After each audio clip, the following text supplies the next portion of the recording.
J'aimerais vous saluer et vous souhaiter la bienvenue ce matin pour ce culte. Que la grâce et la paix du Seigneur soient avec vous. Et je vous invite à prier. Merci Seigneur de pouvoir nous rassembler en ton nom, librement et sans crainte. Merci de ce que tu nous as acquis le salut au travers de la vie et de la mort et de la résurrection de Jésus. Nous voulons te célébrer, Jésus, assis à la droite du Père. Nous voulons te dire notre reconnaissance, notre célébration, notre adoration. Nous te prions, Seigneur, d'être au milieu de nous et de nous parler par ta parole, de nous fortifier par la communion fraternelle et de nous bénir par la communion à ce pain et ce vin qui nous rappellent ton œuvre, Seigneur. Nous te prions pour ton Église, là où elle est persécutée, là où elle est en danger, où elle est menacée. Nous te prions que tes enfants soient soutenus, protégés, gardés debout dans leur situation difficile. Bénis aussi les personnes qui sont seules, qui sont isolées, retenues par la maladie ou par le travail. Seigneur, bénis ceux qui sont au service des autres ce matin et renouvelle leurs forces et garde-les dans ta présence. Au nom de Jésus. Amen. Je donne la parole à Hélène qui va nous conduire dans ce temps de louange.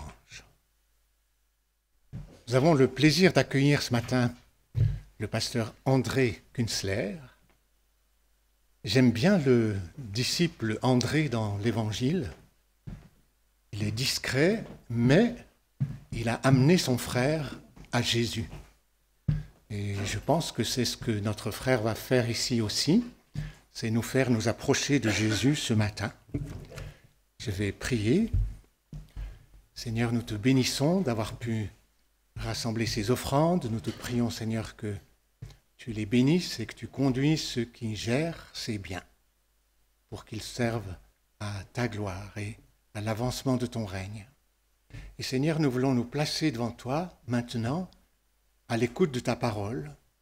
Nous te prions que nos cœurs soient comme un terrain bien préparé qui accueille la semence de ta parole. Bénis notre frère, conduis-le, renouvelle ses forces et bénis-le dans tout son ministère ainsi que sa famille. Au nom de Jésus. Amen. Bonjour. Je vous salue aussi au nom de l'église de Bulle, dont je suis un des pasteurs. Ça fait toujours plaisir de venir là, ça fait toujours plaisir de partager, d'échanger avec Fernand et de venir vous apporter la parole de Dieu. Dans le monde dans lequel nous vivons aujourd'hui, on se pose souvent la question « Seigneur, c'est quoi l'autorité vraiment ?» C'est toi qui as placé toutes les autorités. C'est lui qui a dit « J'ai placé tous les rois, tous les chefs. » On peut regarder tous les présidents. On peut être d'accord ou pas. Je ne suis pas là pour faire de la politique. Je suis là pour parler de l'autorité et je suis là pour parler de la soumission. Le premier texte que j'ai envie de partager avec vous, au moment où j'ai reçu ce texte, je me suis dit, mais on a tellement de choses à pouvoir parler autour de ce texte. Il nous dit tant de choses. Alors nous sommes dans Marc 15, les versets 20 à 21. Je les prends dans ma Bible version second. Alors, 15, 20 à 21. Après s'être ainsi moqué de lui, ils lui enlevèrent l'habit pourpre pour lui remirent ses vêtements et l'emmenèrent pour le crucifier. Ils forcèrent un passant qui revenait des champs à porter la croix de Jésus. C'était Simon de Cyrène, le père d'Alexandre et de Rufus. Alors, dans ce texte, on pourrait parler de celui qui porte, non pas la croix, parce qu'en réalité, ce n'est pas une croix que Jésus doit porter pour monter à Golgotha, c'est une poutre, ce sera la poutre transversale de la croix. C'est une poutre qui pèse 45 kilos. Mais dans ce texte, on nous rappelle qu'ils se sont moqués de lui. Ils, c'est qui? C'est les soldats romains. Donc, ils qui sont au bord du chemin, ils forment vraisemblablement une haie. Et là, on a quelqu'un qui va aider Jésus à porter sa croix. Alors que, en général, c'est Jésus qui nous demande de porter notre croix pour le suivre. J'aurais pu faire un message là-dessus. J'aurais pu faire un message sur l'échange qu'ont eu Jésus et Simon pour que Simon amène son fils Rufus à la foi. Parce que Rufus, c'est vraisemblablement celui dont il est question dans la lettre aux Romains, au chapitre 13, où Paul salue au nom de Rufus. Mais j'ai décidé de prendre autre chose. Au bord de cette route, il y a un homme vraisemblablement assez bien bâti. Je vois mal un soldat romain donner l'ordre de porter la croix de plus de 40 kilos à un petit chétif qui arrive à peine à marcher, mais il a dû prendre quelqu'un qui avait déjà une certaine stature, qui avait déjà une certaine posture. Or, le soldat romain qui lui donne l'ordre n'hésite pas un instant à l'obliger à porter la croix. Le soldat romain, dans sa tenue, fait déjà autorité. Il ordonne à quelqu'un qu'il ne connaît pas, qui est là vraisemblablement juste par hasard, il revient des champs, il voulait peut-être même traverser cette rue, et lui dit « porte cette poutre ». Et lui, il obéit. Il se soumet à cette autorité. Dans la parole, on a un autre texte, où on a toujours des Romains, mais on a beaucoup de textes qui nous parlent de l'autorité qui est donnée. Mais on a peu de textes où on se rend compte, combien Jésus a souffert, combien il a été humilié. Ici, on a un homme exténué. C'est Jésus, mais il est homme. Il vient de se faire battre, humilier. Combien savent combien il y avait d'hommes dans cette caserne pour l'humilier? Une cohorte entière, est-il écrit. C'est plus de 400 hommes, 400 Romains, aguerris à la guerre, qui s'embêtent dans une caserne. Et on lui fournit Jésus, comme un animal sur lequel on peut se délasser, où on peut tout lui faire subir, lui cracher dessus, lui faire tellement de douleur qu'il ne peut même plus porter la poutre sur laquelle il va être crucifié. On a une situation où Jésus est en difficulté. Combien de fois dans la parole on voit Jésus en difficulté? Une seule fois, en difficulté. En angoisse, en peur, mais là c'est difficulté. Il n'arrive plus à porter. Donc il n'arrive plus à faire ce qui lui est demandé. Et en face, on a un homme robuste, quelqu'un qui va venir soutenir le Seigneur. Ça fait drôle quand on lit ça, non? Alors que c'est lui, Jésus, qui est appelé à nous soutenir tous les jours de notre vie. Et là, il a un humain qui vient à ses côtés, qui vient le consoler quelque part, je suppose. Ça, c'est pas écrit, mais j'aime bien l'idée, qui lui dit, voilà, je te porte ton fardeau. Je ne sais pas qui tu es, parce que vraisemblablement qu'il ne sait pas qui il est.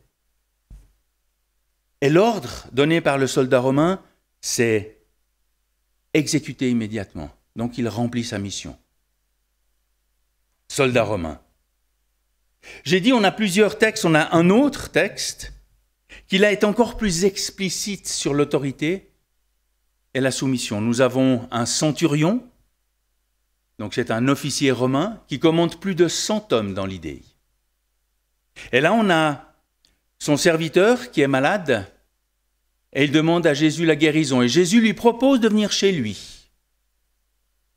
Et la réponse du centurion, elle est assez simple. Je ne suis pas digne que tu entres sous mon toit, mais dis seulement un mot, et mon serviteur sera guéri. Ce Romain qui représente l'envahisseur connaît Jésus, sait quelle puissance il a, quelle autorité il a sur la maladie. Et ce qui me plaît beaucoup, c'est ce qui suit. En effet, moi aussi, je suis un homme soumis à des supérieurs, j'ai des soldats sous mes ordres, et je dis à l'un pars et il part, un autre vient et il vient, et à mon esclave fais ceci et il le fait. Un détail de ce texte m'a touché. Moi aussi, je suis soumis. Il le dit à Jésus. Donc il sait que malgré son autorité, Jésus est soumis à plus grand que lui, son Père. Cette autorité, le soldat romain, il la connaît parce qu'il a des supérieurs.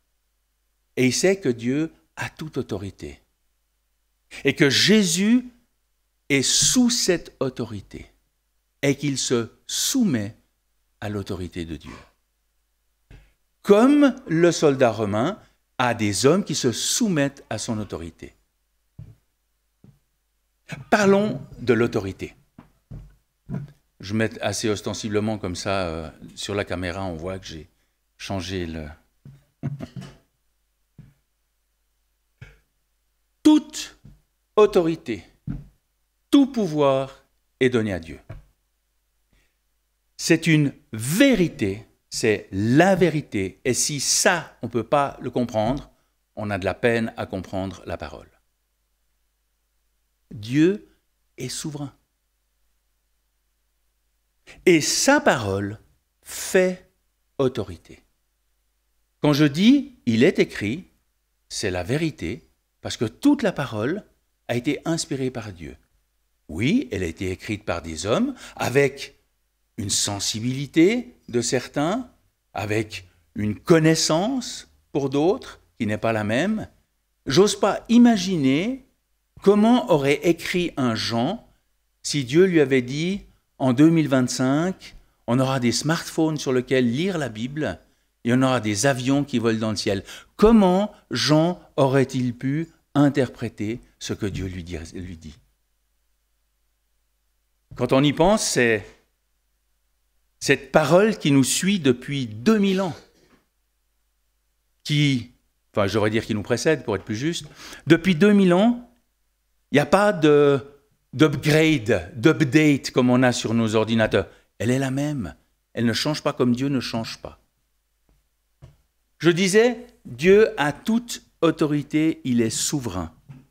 Dans le psaume 33, on peut lire que toute la terre craigne l'Éternel, que tous les habitants du monde tremblent devant lui, car il parle et la chose arrive. Il ordonne et elle existe. Ça fait juste des mots quand on regarde comme ça, mais quelle autorité! Il dit et la chose arrive. Il ordonne et elle existe. Et il est dit, l'Éternel renverse les plans des nations, il anéantit les projets des peuples, mais les plans de l'Éternel subsistent éternellement, et les projets de son cœur de génération en génération. Dieu est souverain. Mais, et là j'ouvre une parenthèse sur le destin. Certains ont l'impression qu'avec Dieu, tout est déjà tout écrit. Que quoi que je fasse, ma vie, elle est définie. Non. Il sait tout, il connaît tout, mais j'ai reçu la responsabilité de ma vie. Dieu m'a donné le choix. Alors c'est sûr que Adam et Ève n'ont pas fait le bon choix. C'est à cause de... Non. Le péché que je peux commettre, ma sœur l'a parlé tout à l'heure, ce péché, c'est moi qui le commets, c'est moi qui le choisis. Mais Dieu aimerait qu'on vive les choses. Mais il est souverain, il nous permet des choses, il permet des changements, c'est pour ça qu'on a la prière. C'est pour faire changer les choses. Parce que si Dieu est d'accord avec ça, il le dit, la chose arrive. Il ordonne, elle existe.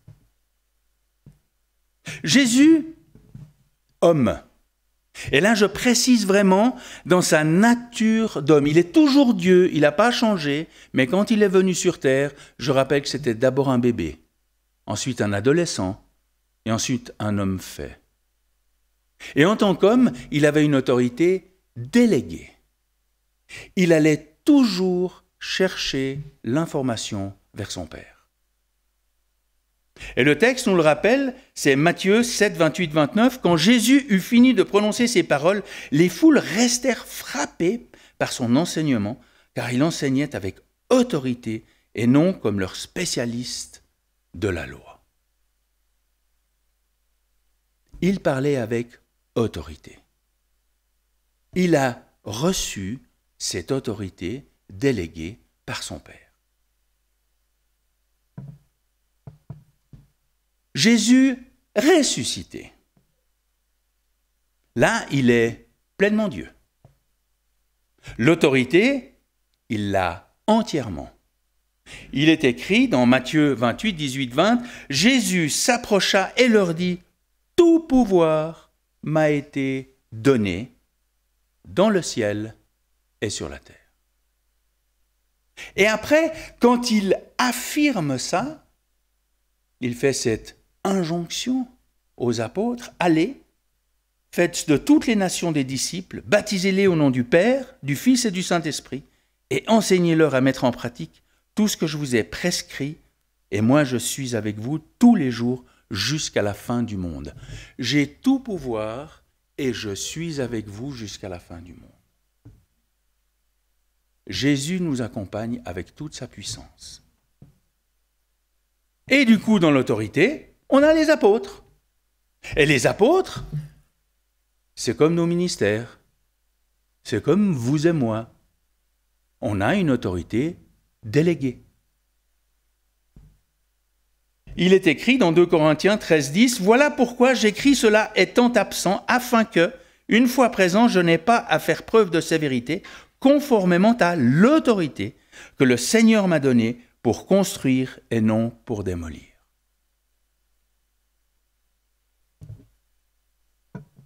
L'autorité. Elle vient de Dieu. Elle vient sur son Fils. Elle vient sur les apôtres. Elle vient sur les ministères. Elle vient sur les croyants. Mais toute cette autorité nous vient de Dieu. Alors oui, on a une ligne directe comme croyants. Oui, cette autorité nous vient de Dieu, mais il a fait des étapes pour qu'on puisse la comprendre. Pour qu'on puisse savoir qu'est-ce que l'autorité que Dieu met.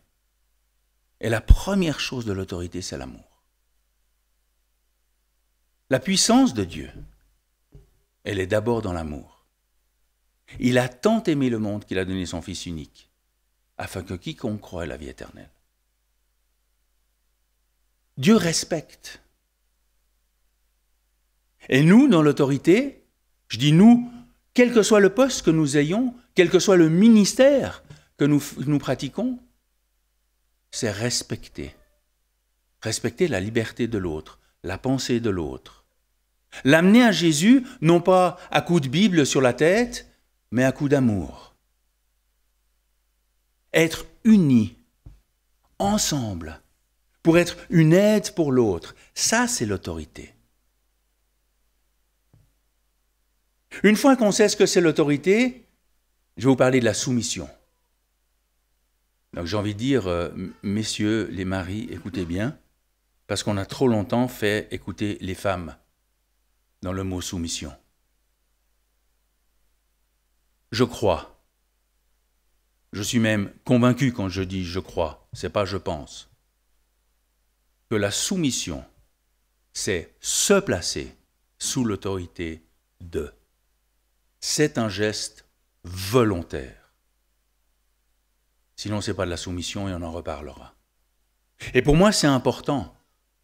Si on est soumis à Dieu, c'est qu'on a confiance. C'est qu'on sait qu'il nous protège. C'est qu'on sait qu'il nous aime, puisque c'est son autorité, avec l'amour, le respect, le soutien, la reconnaissance. Et du coup, c'est beaucoup plus facile de comprendre ce qu'est la soumission. Dans les textes qu'on a sur la soumission, dans Éphésiens 5, 19, 21, c'est dites des psaumes, des hymnes et des cantiques spirituels, chantez et célébrez de tout cœur les louanges du Seigneur. Merci à la louange, c'est ce qu'on a fait. Ça fait du bien de proclamer. Ça fait du bien de laisser nos cœurs s'ouvrir et nos bouches proclamer. Et il est marqué, remerciez constamment Dieu le Père pour tout, au nom de notre Seigneur Jésus-Christ. Soumettez-vous les uns aux autres dans la crainte de Dieu. C'est important de voir cette notion d'être soumis les uns aux autres. De ne pas chercher à être plus grand, mais plutôt même à être plus petit. Être unis en Christ. Être ensemble en Christ. Être l'un pour l'autre en Christ. Le corps forme un tout, mais a pourtant plusieurs organes, et tous les organes du corps, malgré leur grand nombre, ne forment qu'un seul corps. Il en va de même pour Christ. En effet, que nous soyons juifs ou grecs, esclaves ou libres, évangéliques ou catholiques, femmes ou hommes. J'ajoute au texte, même s'il est dit qu'il ne faut pas ajouter un iota à la parole, je me permets de paraphraser. Quand on est là, on s'autorise des choses. Nous avons tous été baptisés dans un seul esprit pour former un seul corps et nous avons tous bu à un seul esprit. Nous boirons ce matin le fruit de la vigne, tous unis autour de Christ, pour lui et par lui. J'imagine le corps où je me dis, je ne serai que la main. Mais la main sans le bras est une main coupée qui ne sert à rien.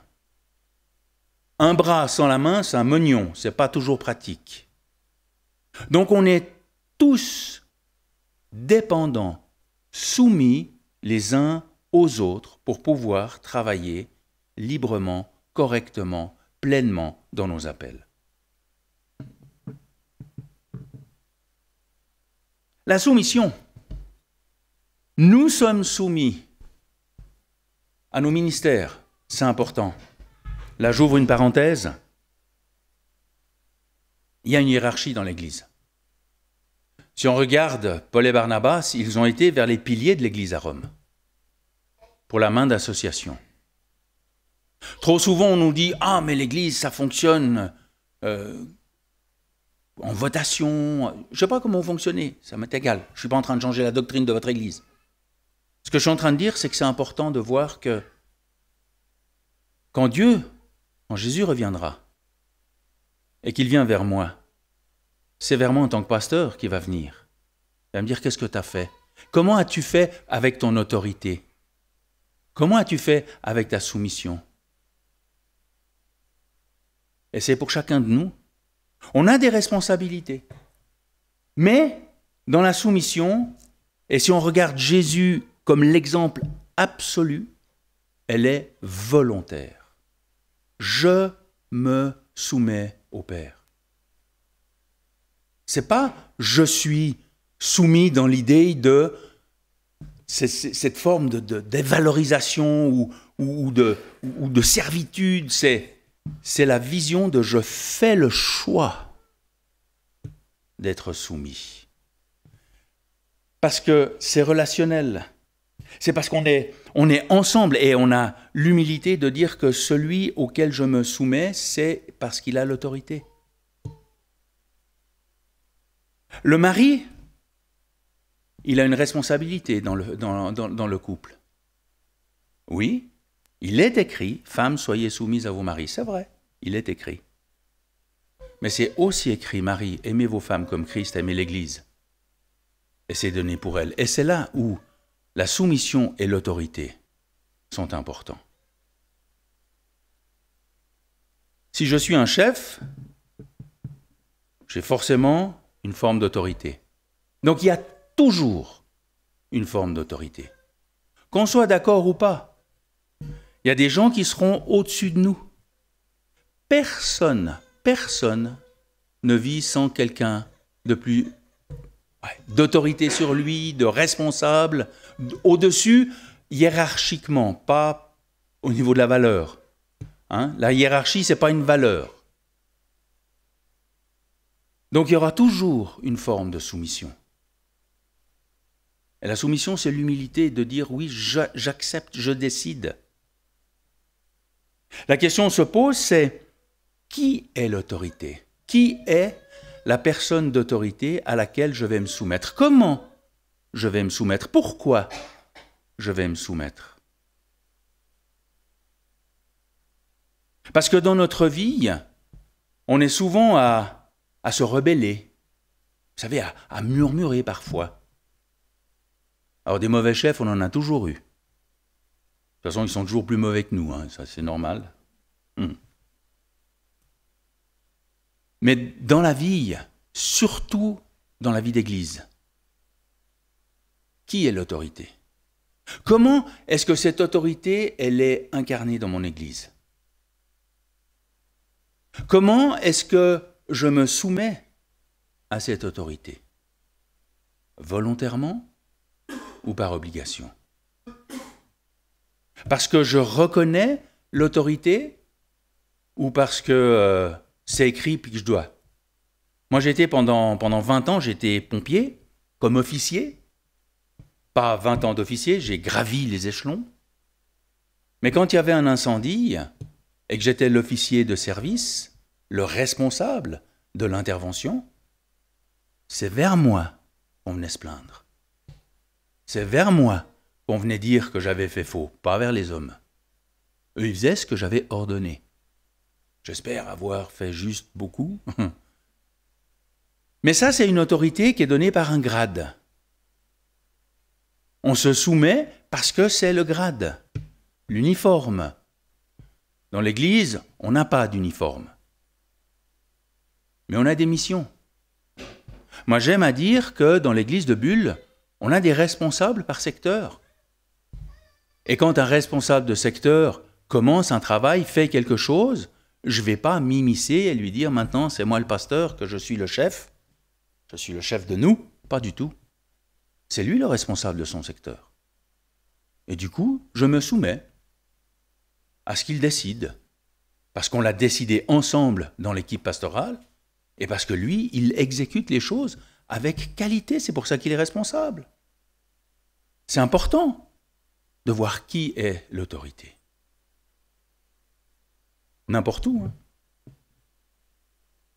Conclusion 2. Moi, j'ai toujours 2 conclusions. Je sais, grammaticalement, c'est pas juste. Mais j'assume pleinement. 1 Pierre 4,10, il est écrit « Exercez l'hospitalité, les uns envers les autres, sans murmurer. » L'hospitalité, c'est pas seulement inviter les gens à manger, c'est aussi recevoir les gens. Juste les accepter. Se soumettre à Christ de « aimez-vous les uns les autres ». Se soumettre à Dieu pour ouvrir le cœur de celui qui est en face parce qu'il se sent aimé. Et comme de bons intendants de diverses grâces de Dieu, mettez chacun au service des autres le don que vous avez reçu. Au service des autres. Excusez-moi le terme, mais on ne reçoit pas un don spirituel pour se la péter. On reçoit un don spirituel pour aider les autres, pour le mettre au profit des autres. Même si l'autorité qui nous est donnée à tous, de chasser les démons, de guérir des malades, on peut avoir reçu un don de commander, de diriger. On peut avoir reçu un don d'interprétation des langues. Ça nous donne une certaine forme d'autorité, le don de prophétie. Mais c'est pour les autres qui doit être utilisé. C'est en cela que j'avais envie ce matin de partager avec vous une autre vision de ce qu'est l'autorité. Parce que dans le monde aujourd'hui, on voit beaucoup d'autoritarisme. À nouveau, je ne fais pas de politique, mais ouvrez les journaux, vous avez toujours le même nom qui vient. Téléjournal, c'est toujours le même nom qui vient, qui impose, qui dit c'est comme ça. Et il y a des gens qui subissent. Eux, ils ne sont pas soumis. Ils sont juste à subir. Et dans le monde, il y a plein de jeunes, de gens qui subissent. Parce qu'on est autoritaire et pas en autorité. Faisons attention dans notre vie à qui nous déléguons, à qui nous faisons part de notre autorité reçue par Dieu et choisissons d'être soumis à celui qui vaut la peine qu'on lui soit soumis, Christ. Amen. Merci. Merci à notre frère pour ce message. J'aimerais vous partager maintenant les annonces qui vont être projetées. Ce mercredi, nous avons une nouvelle étape du cours Croissance à 20h, mercredi 12 mars. Le jeudi 13, il y a le matin la rencontre féminine de méditation et de prière ici, et l'après-midi, une réunion de prière en ligne à 14h. Dimanche prochain, les 2 cultes, comme d'habitude. Et puis, on vous rappelle déjà que le mardi 18, il y a l'Assemblée générale de l'Église. Dans l'Assemblée générale, tout le monde est admis. Simplement, pour pouvoir voter, il faut être membre de l'association Église de Réveil de Fribourg. Et si vous n'êtes pas membre et que vous désirez le devenir, demandez des renseignements à notre pasteur Fernand. C'est encore temps. C'est encore temps. C'est encore temps. Voilà. Je crois que j'ai tout dit. Oui, merci.